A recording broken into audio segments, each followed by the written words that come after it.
અરીસા તથા કાંસા વચ્ચે ઘેરા રંગના કાગળને જરૂર પડશે મારે હરીશ ટોર્ચ કાંસામાંથી પસાર થવા દો.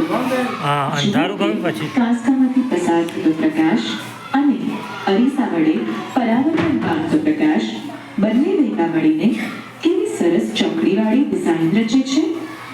આમ પ્રકાશની ગતિ કરવાની રીત અને અરીસામાંથી પરાવર્તન થવાની પદ્ધતિ સમજી શકાય છે. આ આપણા જોડે કાંસકો છે અને આ અરીસો છે. આપણે જે હાલ ડિઝાઇન બનાવવાની વાત કરી એ અરીસો સીધો રાખીને અને પછી અરીસાને ત્રાસો કરીને જે ડિઝાઇન બને છે એ જોઈશું. તો જો આ ડિઝાઇન તમને દેખાતી હશે હાલ સીધી દેખાય ને, પરંતુ જો હવે અરીસાની આપણે દિશા ત્રાસી કરીશું બદલીશું તો તમને ભાત દેખવા મળશે નવી. કરો ત્રાસી કરજો અરીસો, મારી બાજુ આ બાજુનો ખૂણો ત્રાસો કોઈ બી. હા કરો કરો કરો કર હજુ કર કર હા કર.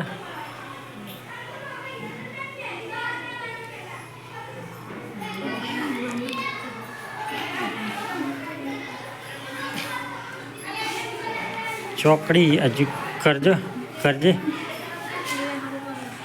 હા એ પકડી રાખજો. હા અહીંયા તમને ક્યાંક જો ચોકડી, અહીંયા ચોકડી પડે, આ ચોકડીઓ પડે દેખો ત્યાં સીધી સીધી લીટી છે અને આ સાઈડ જો ચોકડી બંધ રાખના થોડી બેટા દેખાય છે ચોકડી. આ બાજુ આવી જાય બેટા.